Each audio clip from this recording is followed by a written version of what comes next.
Today we're going to be learning about substitution, and we're going to start with a warm-up. The area of a dorm room is about 180 square feet. The length of the dorm room is about 15 feet. What is the width? So we're going to show the area formula and how you would write the expression using the given information. So we have a dorm room. Okay, it says the area is about 180 square feet. So area equals 180. The length is 15, and we're looking for the width. Well, we know area equals length times width. Our area is 180. Our length is 15, and we're looking for the width. So if we cannot multiply, we have to divide. So we have 180 divided by 15. Okay, 15 can't go into 1, but it can go into 18 one time. 1 times 15 is 15, and when we subtract, we're left with 3 and bring down the 0. 15 can go into 30 2 times, because 2 times 15 is 30. And when you subtract, you're left with 0.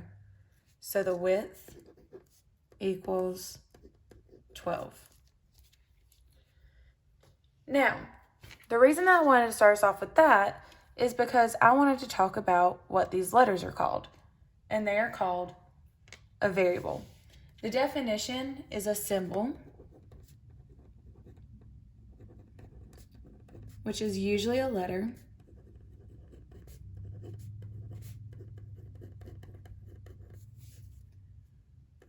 used to represent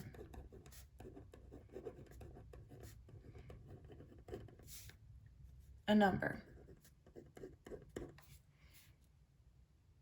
So, in everyday meaning, I want you to think about splitting this word up. We have vary and able. So what that means is able to vary. And this is vary with an A. Vary with an A means change.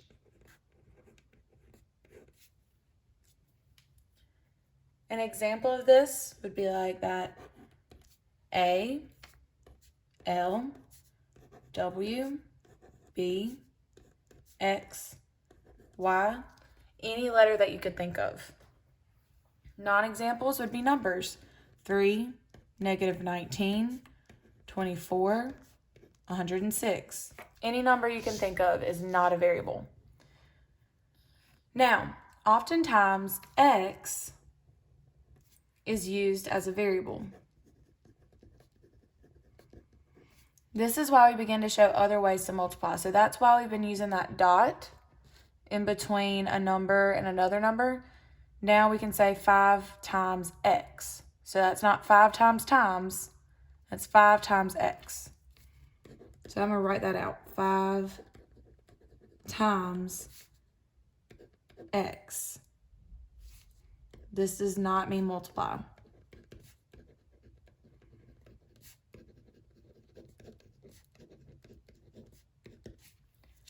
We also have parentheses. Anytime a number is right beside parentheses, it means to multiply. And if we have a number beside a letter, or even a letter beside a letter, this means multiply as well. Now, another thing we want to talk about is substitution. And this is a word that you use all the time, just like if you were talking about a substitute teacher. Anytime you have a substitute teacher, that teacher is taking the place of your actual teacher. And that's what substitution is in math. It is when a number is plugged in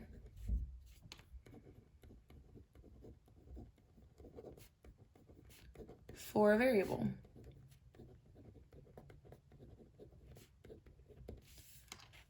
So the everyday meaning here is just replacing something.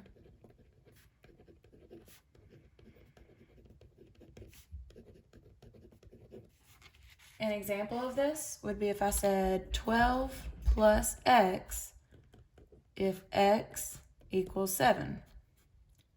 What we're going to do is this tells me that x is 7. So I'm going to plug 12 plus 7. And that gives me 19.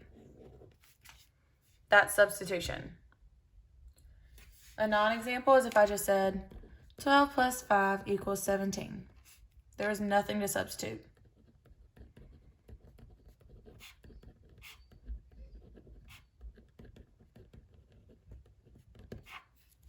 So now, when you plug a number in for a variable that is right beside another number, you must also place a multiplication sign in between the number you plugged in and the number that was already there. So like 7x when x equals 12. This is 7 times 12, or 7 parentheses 12, and that gives you 84. This is not 712. So another example, we have 8 times y. So you would write this as 8 times y. And it says that y equals 4, so this is 8 times 4, which gives you 32. This is not 84. So now we're going to practice this sum on the back. All right, so the first one says evaluate, which evaluate means solve.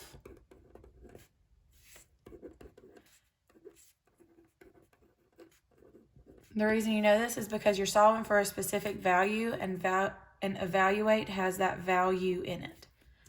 So now this says evaluate 16 plus b if b equals 25. So all you're doing is you're taking that 25 and you're plugging it in for b. So we have 16 plus, says b equals 25, 25. And whenever I add, I like to set things up on top of each other so I can see it better. 6 plus 5 is 11. 1 plus 1 plus 2 is 4. So this gives you 41. All right, try the next one on your own. All right, it says that x is 64 and y is 27. So that means I put 64 in for x and 27 in for y. All right, I'm going to set these on top of each other so I can see it better. I cannot say that 4 subtracts 7, so I need to borrow. 6 becomes 5, and 4 becomes 14. 14 minus 7 is 7, and 5 minus 2 is 3. So this is 37. All right, the next one, we have a multiplication. So we have 6 times x if x equals 1/2. So I'm going to rewrite this. This is 6 times x. So we have 6 times 1/2. And I want to remind you, any time that you have a whole number times a fraction, put a 1 under the whole number. And now you multiply straight across. So with fractions, multiply straight. So we have 6 times 1 is 6. 1 times 2 is 2. So you could keep this as an answer. Or you could say, all right, well, this is 6 halves, or 6 divided by 2, which is 3. Both of these are correct. So this would be correct and this would be correct. All right, try the next one on your own. All right, so we have a equals 6. So this is a times c. A equals 6. C equals 1/3. All right, let's put a 1 under that 6. 6 times 1 is 6. 1 times 3 is 3. So you could either keep it as 6/3, or we could say 6 divided by 3 equals 2. So this would be correct, and this would be correct. All right. We have the next one, n over 9. Now, I want to remind you that a fraction bar means divide, because a fraction is a part. So we have n over 9. So that's the same thing. It says n equals 63. So this is 63 over 9, which reads 63 divided by 9, which equals 7.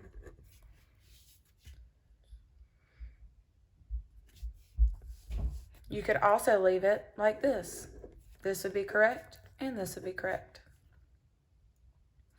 All right, try the next one. It says 24 over d when d is 6. So we have 24 over 6. We could leave it like this, or we could say 24 divided by 6 equals 4.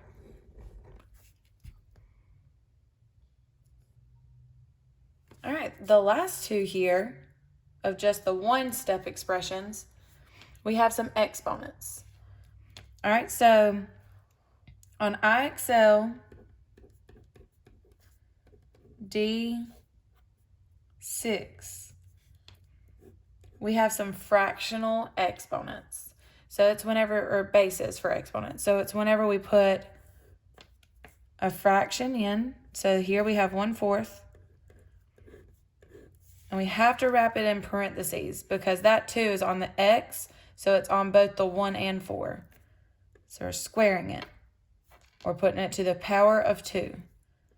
So this is the same thing as 1/4 times 1/4. Well, 1 times 1 is 1. 4 times 4 is 16. All right, the next one I gave you is a little easier. It's just a whole number. So we have y to the 4th power when y equals 3. So this is 3 to the 4th power. All right, go ahead and expand that. That would be 3 times 3 times 3 times 3. All right, when we solve it, 3 times 3 is 9. 3 times 3 is 9. 9 times 9 is 81.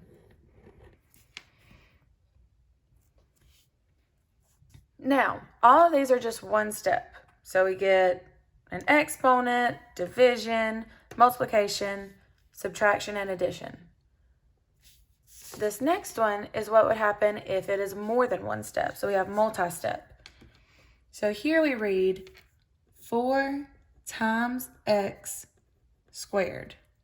And it says if x is 1/8. So this is 4 times 1/8 squared. Now, this is something we're going to talk about next week, but I want you to remember, please excuse my dear Aunt Sally, our PEMDAS. So we have parentheses, we can't solve 1/8, but exponents, this is 1/8 times 1/8, which gives you 1/64. Okay, but we still have to touch this 4 times. So we now have 4 times 1/64. Put a 1 under that 4, and now we have 4/64. And we can keep it like that because it doesn't say to simplify. Now that one's a harder one because we brought in that fraction. So instead, let's look at the second one. So this one reads 5 times t plus 4.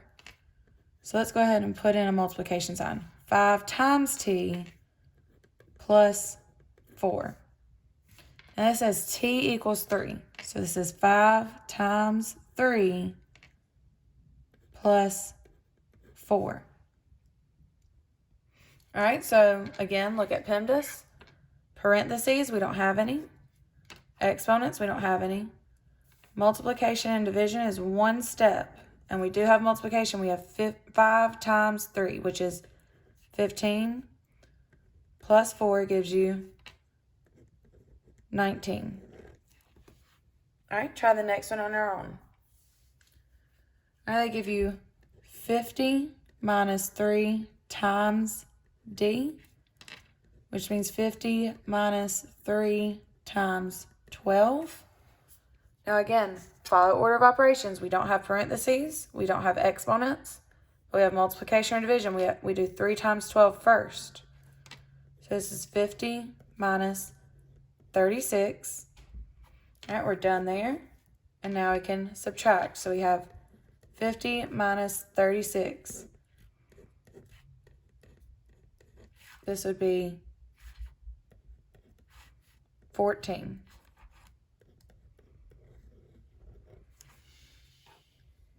All right, the last one. The height of a triangle can be found by using the expression 48 divided by b times 2, where b is the base of the triangle. What would the height of the triangle be if the base was 6? So this literally says the height is used by doing this. So we know h equals 48 divided by b times 2. And then it says the base was 6. So we're going to plug this 6 in where the b is. So we have 48 divided by 6 times 2. All right, well, 48 divided by 6 gives you 8 times 2 equals 16.